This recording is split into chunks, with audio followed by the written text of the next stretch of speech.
राम भाऊ कंटाळलाय, नवीन द्या काहीतरी. आईच्या गावात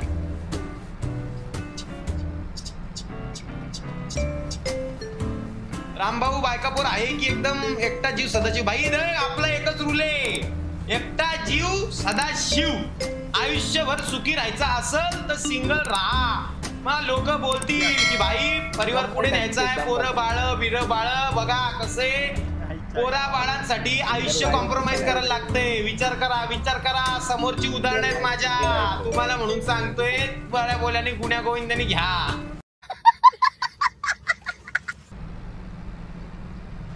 म्हणजे इन शॉर्ट कसं माहितीये का, तुम्हाला लग्न करायचंच आहे तर पोरगी अशी असावी जी तुमच्यासारखी असावी, जी तुमच्यासारखी असावी, जी तुम्हाला समजणारी असावी, तुम्हाला रिस्पेक्ट करणारी असावी, तुमच्या कामाला रिस्पेक्ट करणारी असावी. आणि म्हणजे रिस्पेक्ट खूप महत्वाचा. नंदी बैल नाही बनायचंय, म्हणजे बैल नाही बनायचंय तुम्हाला बायकोचा. जर तुम्ही एक स्वाभिमानी लाईफ जगायचं असेल तर बैल नाही बनायचंय, पण रिस्पेक्ट खूप महत्वाची. म्हणजे बायकोला तुम्ही नेहमी खूप टॉप लेवलला ठेवा मनामध्ये, पण बैल नाही बनायचं. म्हणजे जसं की तुम्हाला मित्रांबरोबर फिरायचं असेल, बायको अशी असावी की जेव्हा तुम्ही फिरायला जाल तेव्हा ती काय बोलली पाहिजे,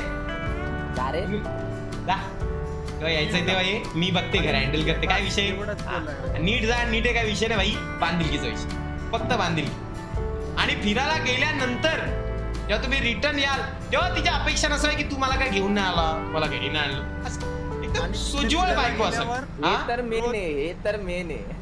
आणि फिरायला गेल्यावर रोज कॉल नको की काय चाललंय, कुठे आहे आता, असं आपण कॉल करू. अरे फिरायला गेल्यावर डेव्हिल कॉल, अरे आईच्या गावात व्हिडिओ कॉल ना भाई. अरे असा संताप येतो ना, संताप आईच्या गावात, असं वाटतं नको ते लोकच नको ती आपल्या सोबत, आपण एकटे फिरू. म्हणून ती निंजा घेतली, मी एकटा फिरील आईच्या गावात, नको त्रास.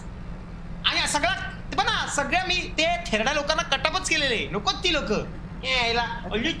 कुठेच तू, तुझी आठवण येते, काय आठवण येते त्याच्या आईला. तुमच्या 40 गाठले तरी आठवण येतात तुम्हाला. अरे बस शांत व्हा, थोडेसे जरा फिरू दे आमच्या बरोबर त्यांना. आईच्या गावात ती ऍक्टर.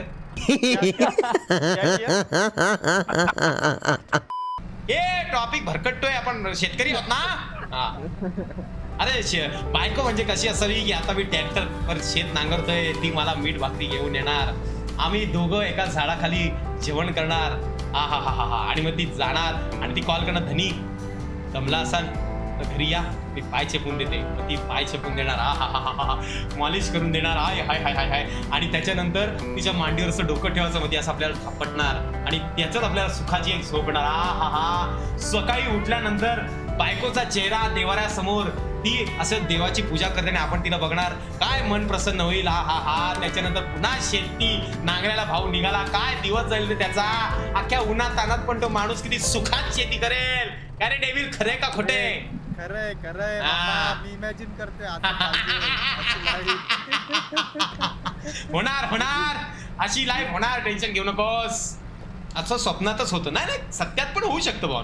फक्त पार्टनर निवडताना तसा पार्टनर निवडा. म्हणजे मी काय म्हणतो असं, म्हणजे काय म्हणतात त्याला, सेल्फिश नका हो पार्टनर निवडताना, की स्वतःचाच विचार नका करू. पार्टनर निवडताना तिचा आणि तुमचा दोघांचा विचार तुमच्या मनात असावा की तुम्ही पण तिला तेवढं प्रेम तेवढं सुख देऊ शकता का जेवढं ती डिझर्व करते, आणि ती तुम्हाला तेवढं प्रेम सुख देऊ शकते का जेवढे तुम्ही डिझर्व करता. तुमचा दोघांचा सिंक कसा आहे, तुमचा बॉन्ड कसा आहे, ते खूप मॅटर असतो.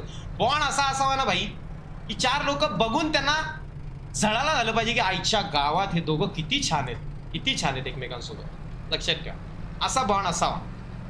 प्रेमामध्ये रिस्ट्रिक्शन नसतात रे, प्रेमामध्ये लॉयल्टी असावी, प्रेमामध्ये रिस्ट्रिक्शन नसावे, प्रेमामध्ये एक फ्री ऑरा असावा एकमेकांमध्ये. स्वतंत्र खूप महत्वाचं असतं. म्हणजे असं नाही की बायको बोलली, बायकोनीच भांडी घासावी, बायकोनीच कपडे धुवावे, बायकोनीच जेवण बनवावं, बायकोनीच सगळं करावं, असं नसतं. कधीतरी बायको तुम्हाला बोलली की माझं डोकं दुखते तर तुम्ही डोकं चेपून द्यावं, तुम्ही तिचे पाय चेपावे, तुम्ही तिची सेवा करावी, कारण ती लक्ष्मी असते. तुमचं डोकं दुखल्यावर ती तुमची सेवा करेल. अर्थात प्रेमाचा विषय असतो, कारण हे नाही, हे खूप महत्वाचं आहे रिलेशनशिपमध्ये. कारण हे तुमची सुरुवातच अशी असेल ना, तर मग तुम्ही पुढे जाऊन खूप छान आयुष्य होऊन जातं. घरातलं वातावरण सर्वच छान होतं. आणि बायको अशी असावी की जी तुमच्या आईला सासू नाही मानावी, आई मानावी. आणि ते बोलायचं नाही, मनापासून मानावी. पण मी एवढं डायलॉग का मारतोय त्या हा ना. गावात? मला नाही बोलायचं या टॉपिकवर, कारण भावांनो कसं आहे, मी आतापर्यंत जे जे पाहिलंय मला तर इंटरेस्टच मेलाय. अरे त्यांच्या नंबरवरनं मी त्यांच्या बायकांचे कॉल ब्लॉक केले, त्यांनी माझ्या नंबरवर कॉल केले व्हिडिओ कॉल, मग माझा मोबाईल त्यांच्याकडे. अरे कुठला रूल हा, कुठला कायदा गावात? तुम्ही बोलणार तरी काय? मला लाजून डेव्हिल, मला लाजून ते लपून बायकोशी बोलतायत. अरे याच्याहून वाईट काय असेल रे? म्हणजे मला किती गिल्टी वाटलं असेल विचार कर. हा ना. मी असं बघतोय त्याकडे, नाही सुधारणार ना तू. अरे आठवण येत होती रे तिची. अरे हो आठवण येत होती, पण थोडं तर स्वातंत्र्य घे. याच्या गावात कुत्रा यार. काही पोरांची तर लग्न पण नाही झाली डेव्हिल, तरी सुद्धा ते आत्तापासून बैलेत. काय करशील बोल, याच्यावर काय बोलशील तू? बोल. बापरे, काय डेंजर बोलायचं? काम आहे. मग लग्न झाल्यावर तर काय? बोलायलाच ना, बघायलाच ना. अरे म्हणजे बघ ना, अरे त्या श्रीमान बरोबर तू सारखा असतो, तुला माझ्यासाठी टाइम नसतो. हा, त्याच्यासोबत तू एवढा खुश असतो, माझ्यासोबत तर तुझं तोंड पडलेलं असतं.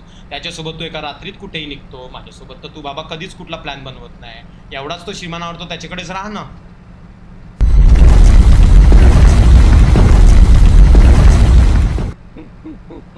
अरे बनलोय मी असा, मी बनलोय की लोकांना मी हवा हवा असं वाटतो. देवाने मला असं बनवलंय, तर मी काय करू? हा हा हा हा हा, गप्पा मारत मारत करून टाकला विषय क्लोज भाई. मजा आली, मजा आली.